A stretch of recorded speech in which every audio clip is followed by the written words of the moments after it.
A ciência já confirmou, e não é de hoje, vacinas salvam vidas.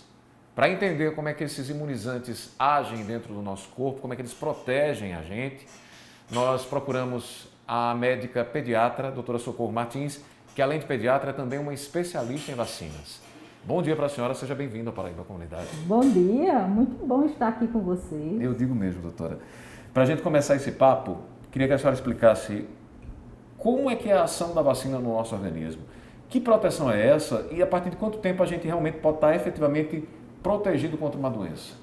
Veja só, a vacina, ela funciona como, ela engana o nosso sistema imunológico, nosso organismo, porque através da vacina é injetado no nosso organismo um patógeno infectante, ou vírus ou bactéria, mas que está morto, ou é um pedacinho dele, ou ele está enfraquecido. O que acontece? Então, quando ele chega no nosso organismo, ele vai estimular o sistema imunológico a produzir anticorpos. As nossas defesas. As nossas defesas. E quando realmente o indivíduo for infectado por aquele vírus mesmo, então o organismo já identifica e já está pronto as defesas. E aí o combate fica mais fácil e mais eficaz também. E isso aí já vem desde o início da história das vacinas, quando tudo começou. Os registros mesmo falam que foi no século XVIII, né, um médico inglês, Edward Jenner, lá do Reino Unido, da Inglaterra, quer dizer, a Inglaterra já tem uma história antiga na vacinação, na vacinologia. Então ele observou que aquelas ordenhadoras lá do condado, que ordenhava as vacas, e naquela época tinha a vacina bovina. Então muitas dessas vacas eram infectadas a varíola bovina. E ele observou que essas ordenhadeiras, elas se contaminavam, mas elas não adoeciam da doença que na época dizimava muitas pessoas, que era a varíola humana. Ele teve essa observação, ele muito curioso. O que é que ele fez? Ele pegou uma criança de 8 anos, naquela época não existia Estatuto da Criança e do Adolescente, nem Comitê de Ética e Pesquisa. Ele foi num orfanato, tanto que essa foto, você acessa a internet e sempre está lá. E ele inoculou um líquido da pústula de uma ordenhadora, só que a pústula dela era a varíola bovina, não era a varíola humana. Ele inoculou nessa criança e observou, né, alguns dias a criança começou a ter sintomas, né, febre, mal-estar, mas foi um quadro bem brando. Em poucos dias a criança estava ótima. O que é que ele fez? Aí, com meses depois, ele inoculou nessa mesma criança o líquido de uma pústula de uma varíola humana e colocou na criança. E a criança não adoeceu. Então, o sistema imunológico foi enganado. Ele colocou uma de vaca, uma bovina, varíola bovina, ficou na memória do sistema imunológico e quando realmente a criança foi infectada pela varíola humana, ela não adoeceu. Daí, isso aí foi a variolação que surgiu, que criou tudo a partir daí, que veio a vacina. Com a tecnologia, os processos de desenvolvimento, chegou uma vacina. Muito curioso. E junto com a vacina, Hildebrando, já veio as fake news. Naquela época, não tinha esse nome de fake news, né? Mas, quem vai tomar a vacina? Não vou tomar, vai criar rabo de vaca, vai ficar com orelha de vaca, vai virar vaca. Então, já existia Já pensou? Curioso. A senhora estava me falando que tem vacina para aproximadamente 24 doenças diferentes. No nosso caso aqui, a gente vai se ater um pouquinho hoje no novo coronavírus. E aí eu pergunto para a senhora, todas essas vacinas que estão sendo aplicadas aqui nos brasileiros, por exemplo, esses imunizantes que a gente está tendo acesso, eles têm eficácia parecida? Eu posso confiar em qualquer fabricante desse que eu vou estar protegido de fato contra a doença? Pode, Debrando, porque uma vacina para ser licenciada, ela tem que cumprir todo o rigor científico daquelas fases de desenvolvimento, embora que tenham sido abreviadas, como a do novo coronavírus, e além do mais, elas têm que passar, né, pelaquela avaliação, atender às especificações técnicas dos órgãos regulatórios sanitários. No caso do nosso país, é a Anvisa. Então, não é licenciada para uso emergencial ou definitivo de qualquer jeito uma vacina. A gente observa até agora a Sputnik V da Gamaleya, né, do Instituto Gamaleya Russo, ainda não conseguiu seu licenciamento. Então, assim, tem que ter um rigor mínimo, né, em termos de segurança e eficácia. Doutora, na opinião da senhora, como profissional de saúde, como médica, o que se faz para a gente combater essa onda de negação das pessoas com relação a não se vacinar, vamos dizer? O que a senhora teria de mais importante e qual é o alerta que a senhora tinha mais importante para quem não acredita na vacina até agora, mesmo diante dessa situação toda que a gente está vivendo? Lembrando, o que a gente tem de mais palpável é que as pessoas, né, acessem o Google da vida e veja o que foi a varíola, o que é sarampo, né? As doenças que foram controladas, erradicadas, né? E eu acho uma que a gente, poliomielite. Deixa eu só né? atrapalhar um pouquinho a senhora, porque eu acho que a gente já tem provas até mais recentes, tipo, foi constatado que profissionais de saúde que foram os primeiros, abaixou bastante a mortalidade nesse pessoal que está na linha de frente. Me parece que reduziu bastante também a mortalidade entre pessoas de 90, 80 anos, que foram também os primeiros contemplados ali com as doses. Ou seja, a gente já percebe nitidamente que tem resultado. Já tem que resultado. Funciona, né? Com certeza. E a nível global, a gente já vê Israel, né, o sucesso. O Reino Unido, com a Escócia, né, a Inglaterra. Então, a gente já tem números palpáveis para que justifique a importância da vacinação como uma ferramenta, né, no controle dessa pandemia. Doutora, todo mundo que toma vacina apresenta algum tipo de reação? Isso é normal? Eu sei que criança, por exemplo, quando toma vacina, normalmente tem alguma reaçãozinha, uma febre. E eu já percebi que também, em quem tomou essa vacina contra o novo coronavírus, um ou outro manifestou algum tipo de reação. Normal? Isso aí vai depender da resposta imunológica de cada um, né? E é importante que se entenda que vacina não é a aplicação de um medicamento. A vacina, ela vai estimular o nosso sistema imunológico, tanto a nível sistêmico como local. Então, é normal, é comum. A vacina meio que provoca isso mesmo. Olha, a vacina, ela provoca o que a gente chama uma reação inflamatória. É normal você tomar uma vacinazinha, ficar vermelhinho, às vezes dolorido, quente, tá? Aquilo é uma reação inflamatória, antígeno anticorpo. A gente orienta as compressinhas. Quem é mais sensível, tem uma febre, né? A febre mesmo, acima de 38, se faz um antitérmico depois de... Não é imediato, né? Se a febre não ceder, porque na maioria das vezes, principalmente se tratando de criança e Debrano, nem precisa medicar. Febre baixa, é o organismo reagindo, tá? Então a gente orienta, deixar a criança mais à vontade, ambiente arejado, tira a roupinha, oferecer líquido e observar. Então, só lembrando, no caso da vacina contra o novo coronavírus, febre, calafrios, dor de cabeça, essas coisas são os mesmos possíveis. Sintomas que normalmente observamos nas vacinas de rotina do nosso calendário, a gente também observa. Agora, é importante que se esclareça também que como essa vacinação é uma vacinação em massa, que milhões, e por que não dizer bilhões, porque o planeta da Terra é bilhões. Então, é de se esperar que vamos também ter eventos adversos raros e às vezes até mais graves. Faz parte, mas raríssimo, faz parte. Qualquer fármaco, qualquer medicamento também tem esses riscos. Doutora, de que são feitas essas vacinas? Muito se fala em insumos, né? Insumos inclusive vindos de fora, principalmente da China, que é o caso dos insumos que fazem a Coronavac aqui. Que insumos são esses?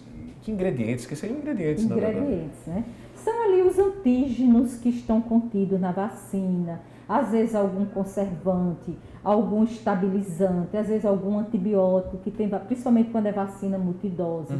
Então, isso aí é o que a gente chama de IFA, né?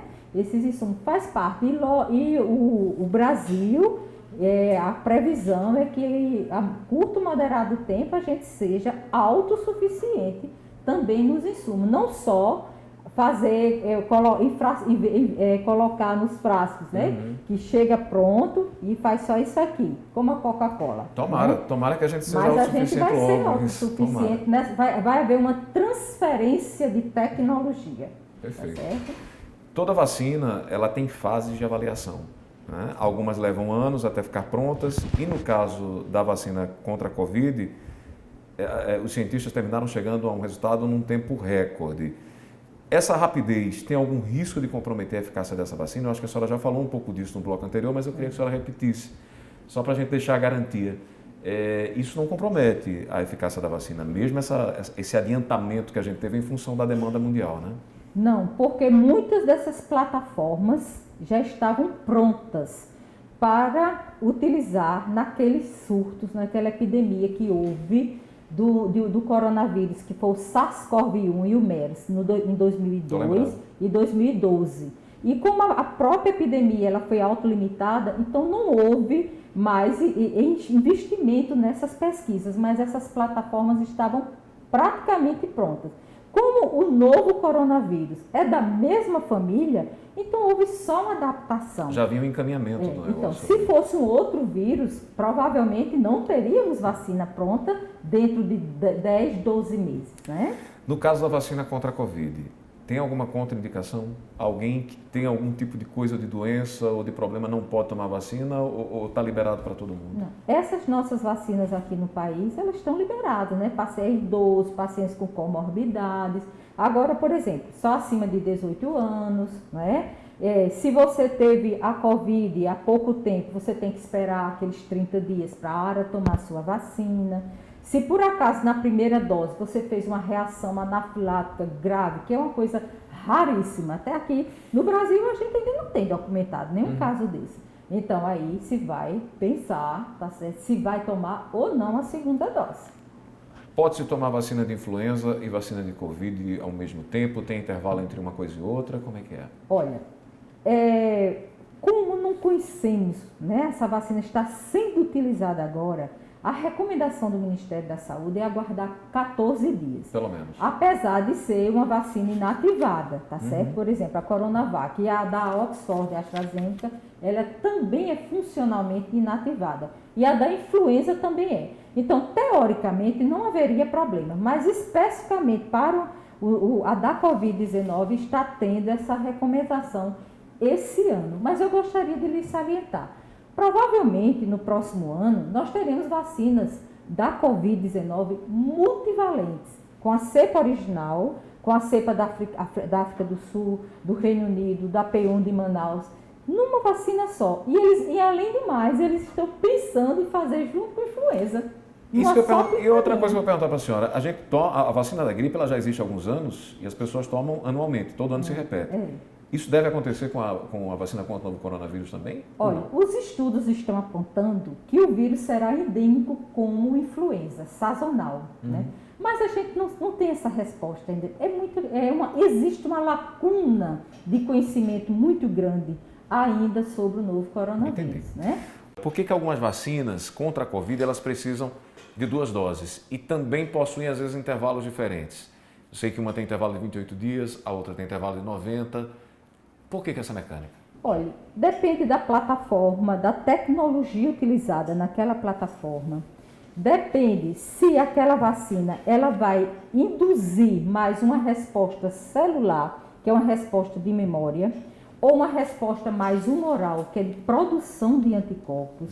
E normalmente esse intervalo, que isso aí pode ser modificado, porque isso vai sendo estudado, essas respostas imunológicas, certo?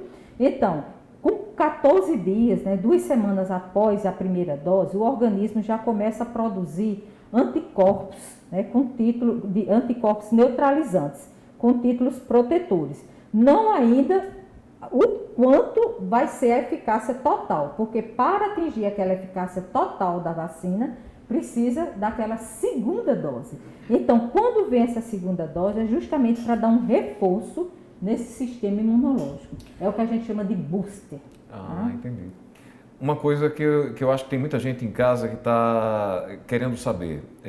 A gente está tendo, em função de logística comprometida, a gente está tendo alguns atrasos em lotes de vacinas. E a gente está num momento aqui na nossa cidade e em várias outras cidades aqui do país que as pessoas que precisariam tomar a segunda dose não estão tendo no tempo certo, naquele prazo dos 28 dias ou dos 90 dias. Até que ponto passar um pouquinho desse prazo pode comprometer também a eficácia dessas vacinas? Não temos essa resposta.